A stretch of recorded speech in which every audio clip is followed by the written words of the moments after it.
Hello, I'm Meri Fatin. Welcome to Cover to Cover. The show is presented by Writing WA, and on it we discuss great new West Australian books. Today I'm joined by Rashida Murphy to discuss her debut novel, The Historian's Daughter, published by UWA Publishing. Welcome, Rashida. Thank you, Meri. Now, the book is set in India, Iran and Perth, but how would you best summarise the plot? It has been variously described by reviewers, so I'm just going to pick one that comes to mind, which is it can be thought of as a coming-of-age story. The young narrator, Hannah, she's a child when we first meet her, and it is told alternately through the point of view of a child and Hannah as she grows into a young adult. And yes, the narrative moves through the three countries, and Hannah ends up in Australia, which is where events unfold, if you like. Now, the story itself the germ of the idea at least, came from something unresolved from your life that you've built a fictitious story around. Tell me about that. So when I started thinking about the kind of novel I wanted to write, the thing that wouldn't leave me alone was, I guess it was a kind of a family secret, except it wasn't a horrible secret. It was just something that no one in my family quite understood had happened. A young man from Iran came to live with my family when I was a child in India. And he lived with my family for about 10 years as a student. So he was studying English as a second language in India, which is bizarre on several levels, but we won't go there. He lived with my family. He became a member of the family almost. We, as children, thought of him as a brother. And then he disappeared. And we could never find him. We think he disappeared into the Iranian Revolution. And these were, I'm talking late 70s, early 80s, times before mobile phones and Google. So you couldn't track people and you couldn't trace them. And we just don't know what happened to him. And that was what wouldn't leave me alone. So I thought, oh yes, I'm going to write a novel about the Iranian Revolution, and there will be a man in it and he will disappear. That was supposed to be the idea. But clearly that's only now one aspect of the novel, and the rest kind of feeds into it. Well, tell me a little bit more, before we talk about that character, Sohrab, a little bit more, the household that he enters into. I mean, it's quite something. It's quite foreign to at least to West Australian readers, I would imagine, on the whole. Can you describe the household? Completely familiar to an Indian person, though, I'd say. It was actually fairly similar to the house I grew up in. We didn't have malignant aunties who ran around beating up children. We had strangers in the house. We didn't always understand their relationship to us, and we were told we had to be respectful. We had to call them auntie and uncle even if they weren't. And with the naming of relationships in an Indian household, every relationship kind of acquires a special meaning, because we name our aunties and uncles differently depending on whether they belong to the mother's side of the family or the father's side of the family. So there are special names for your mother's father and your mother's sister and your father's father, and no one can be that person except that person.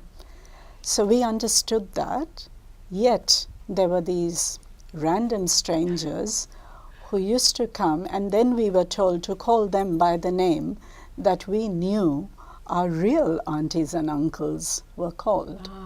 So a big sprawling home in the Indian hills, a kind of a sense of chaos almost because of the number of people who are around, and the opportunity for people to be going about lives quite separately in the same house. Yeah. So, I mean, you've said that that's moderately similar to your own childhood, and that it's would be quite familiar to most Indians. So, how was it then that you brought, I guess, that culture of bringing in strangers into the house, and how Sohrab, the Iranian student, ended up in the story and ended up similarly in your life?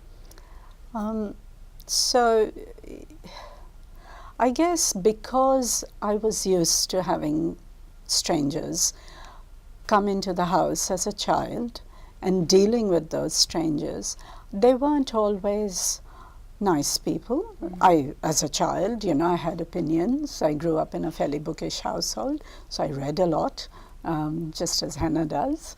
And I had an opinion about some of the people that used to inhabit my house. When Sohrab came in, when the character Sohrab, who's based on my friend who disappeared, it was different. We all liked him because he was the first foreigner. We hadn't encountered a foreign person before in the house. They were just, Indian people. And here was this man who was clearly not Indian, couldn't speak English, couldn't speak any of the Indian languages. We didn't know how to talk to him, and he was very shy. He used to giggle a lot. I have a memory of him giggling. And I think it was a nervous giggle because he didn't understand us. No, I mean, of course we laughed at him, not in a cruel way, but because, he was strange and he was funny because we didn't know who he was. So the character of Sohrab he's almost paralysed by his introversion in most kind of social interactions. Is that very much reflective of the person that you knew? Not entirely. My friend had a sense of humour, and when he acquired language, English, because that was a common language, he was able to, interact with us. So I did, I guess, for the sake of the story, gave him almost paralytic introversion. And also that, as you've kind of noted, the hilarity of the situation being that he was there to learn English, and there's a bit in the book where I think Hannah says, how are we supposed to, they've been instructed to speak to him in English, but they're saying, well, if you think about it, we don't actually speak complete English. There's a bit of Urdu in there, and, it's a bit of a mishmash, and it was quite a strange situation for him to be there for that purpose. Yes. There were a lot of, he wasn't an aberration. There were a lot of students from Iran and Palestine. Well, it wasn't Palestine, they had Jordanian passports. So we had a lot of young Middle Eastern men coming through to India, to the town that I grew up in. It was a college town. So there were lots of colleges run by Jesuit priests, and the medium of instruction was English. It was far cheaper to go to India to learn English from the Middle East than it was to go to America and England, for example. So we understood the concept because we were used to that. We had just never had anyone come and live with us for the sole purpose of learning English. And for us to be instructed to only speak English to the man was hilarious because we didn't. We carried on conversations in simultaneous languages, one of which may or may not be English. Yeah. I want to go back to the aunties, the conglomerate of women that were sort of permanently in the house, and your observations about women's lives is quite a theme through this book, and I just wanted to sort of tap into what your strong feelings are about what you wanted to say and observe about what women's lives were like. Was there lack of freedom there as in part? Yes. So I guess I perhaps wanted to comment on the subversion that is implicit in the lives of women who are considered not to be doing anything terribly important. They're gossiping, they've got their dusters and they're wiping books, and they're worried about, big cities and smaller places, and there's a lot of gossiping, but they also have power, and the power is in their numbers, perhaps, in the fact that there is, this was a household ruled by women, despite the fact that there's a fairly menacing male character who thinks he rules the household. So yeah, I just wanted to say that it is a very powerful thing to remember that I did grow up in a household surrounded by women. And while I might not always have known who they were and how they related to me, it was, I guess it made me think differently. It made me understand subversion, humor, tongue-in-cheek, that sort of thing. Yeah. Now, the two parents in the story don't have names. They're the historian and the magician. They're referred to as that all the way through the book. Why did you decide to do that? Well, the historian is the father, I should say, and the magician is the mother. In one of the versions of The Historian's Daughter, there was a lot of explanation about those names, and it didn't work because it's a work of fiction, not a research document.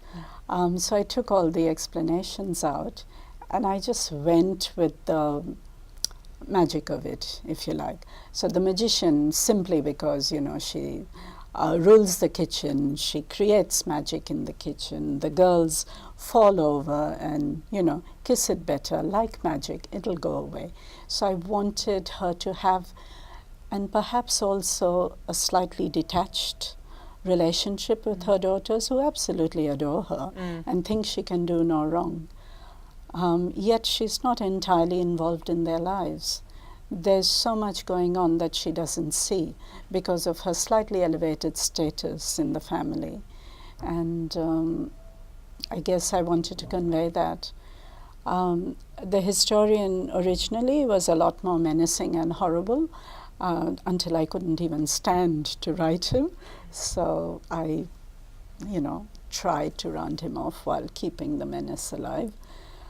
And for a similar reason, as a detached figure who will rule the household without any care or sense of what goes on in the lives of the women he's trying to rule. And so, given the fact that that Hannah and Gloria, her sister, are much closer to their mother, why did you call the book The Historian's Daughter? Because he ultimately influences their lives dramatically. If it wasn't for him, Gloria would not have gone away. If it wasn't for him, Hannah wouldn't be in Australia.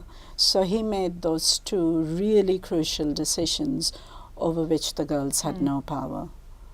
Now, I think you alluded to it a moment ago, but originally you wrote a solid portion of the book as a kind of almost a conversation between the historian and Hannah. How far did you get through before you decided that wasn't working? About 40,000 words. Oh.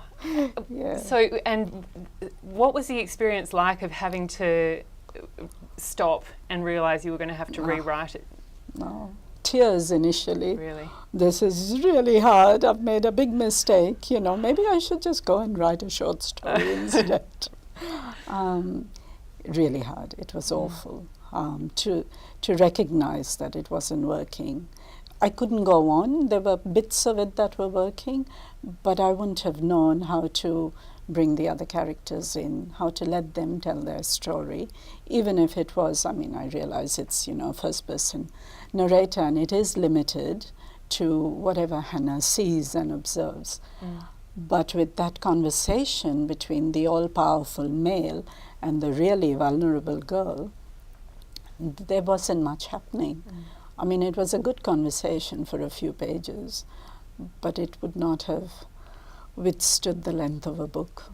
I'm just interested also, as a debut novelist, what learning you would take away from that experience.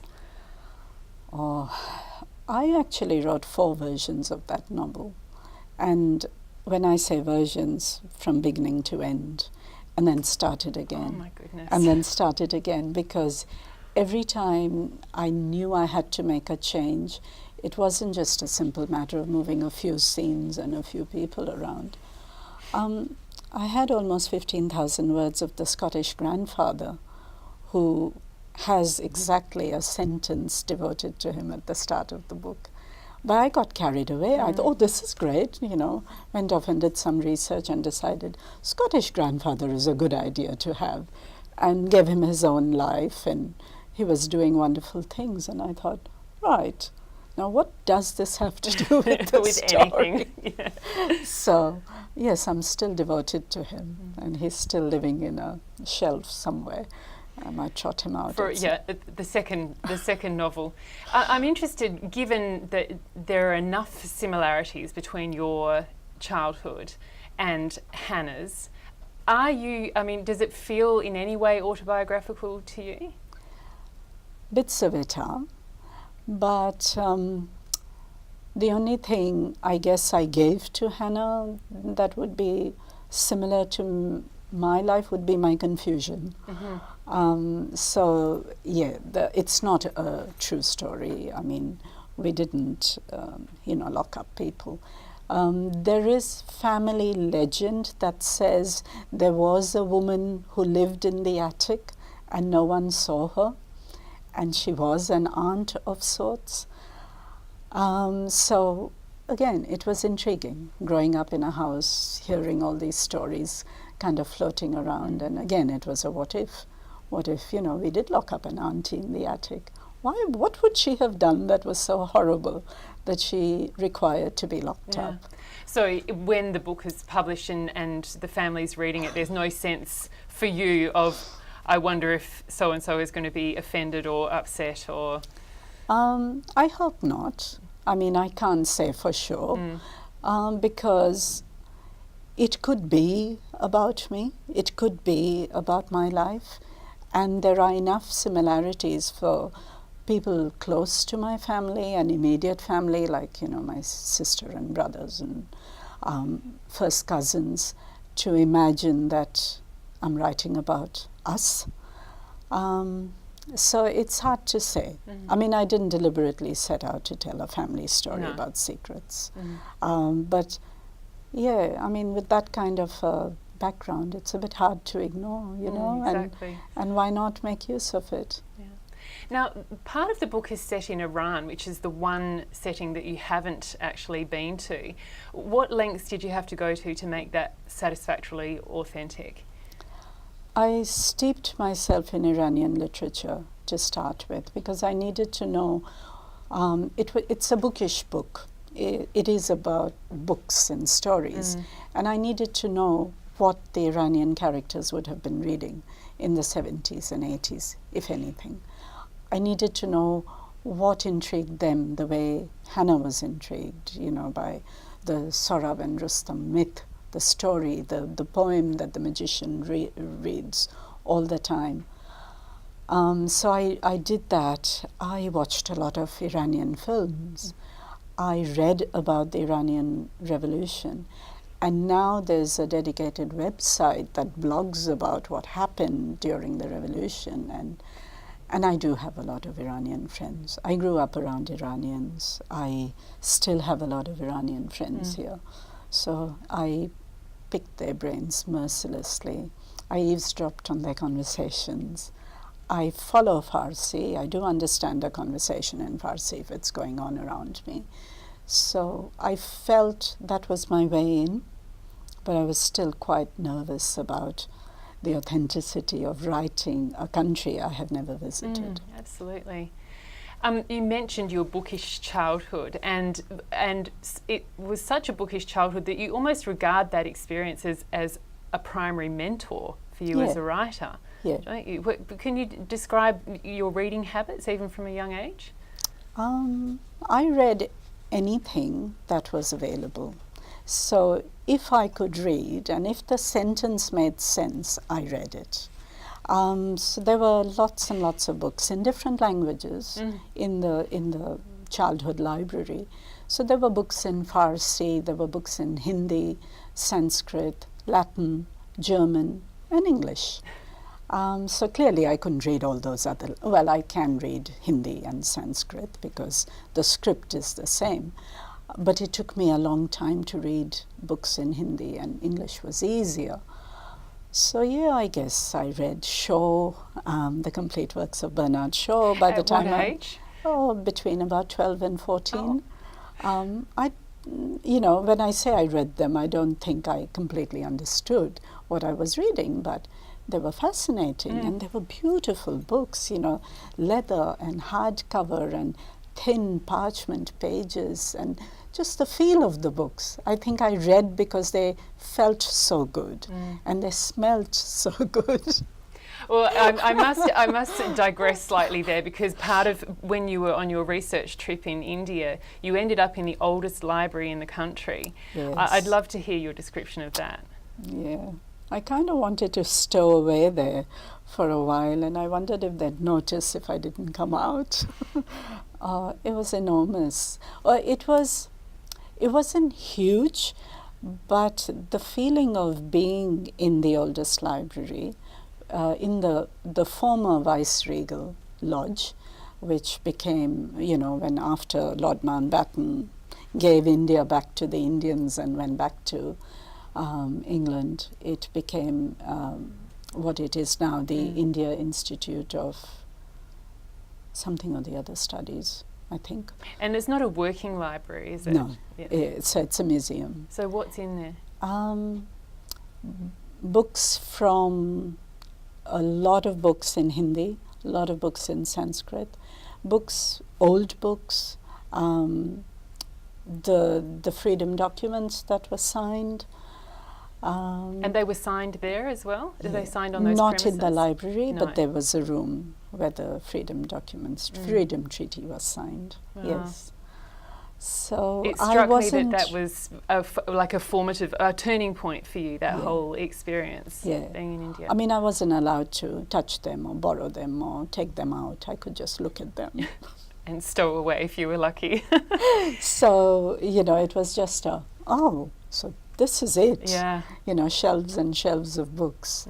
And I'm interested, though, that personally your reading pile is 80% Australian. West Australian. West Australian. Tell me about your attraction to local fiction. I love West Australian fiction in particular. Australian fiction, yes, but West Australian particularly. I think, I don't know why it is, but I love the subversive nature of West Australian writing, a sense of the unexpected, the fact that it is a story, a West Australian story is unpredictable, but it isn't deliberately so. I'd never get the sense when I'm reading Australian fiction that a writer is deliberately setting out to shock or, provide red herrings, because that can become obvious and tedious. It's just there, and it's beautiful. I mean, I don't know what it is about the nature of living here that descriptions of landscape absolutely reduce me to tears. And stories about people, and they don't necessarily have to be set here, and a lot of them aren't. A lot of West Australian books are set somewhere else. But it's the nature of the place that the writing just seems to be lyrical and subversive and unexpected. Or a West Australian author who's been a key influence on you is Amanda Curtin. Yeah. And her book Elemental is what you're recommending today. Tell me about your love for Elemental. I waited so long to read Elemental because I first encountered Amanda's writing when I read The Sinkings, which was her first book. And then I thought, I have to read everything this woman's ever written.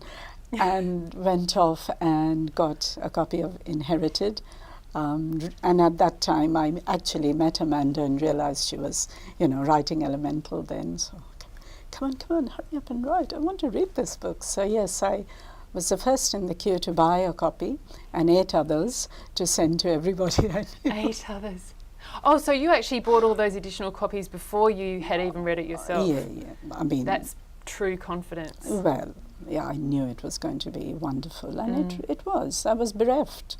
I'm always bereft when I finish a book by Amanda Curtin, because I think, what could I possibly read that'll come close? Oh, that's an amazing endorsement.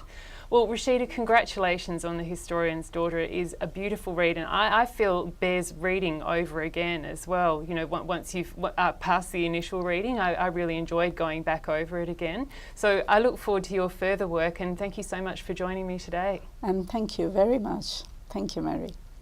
All the books we discuss on Cover to Cover are highly recommended for book clubs.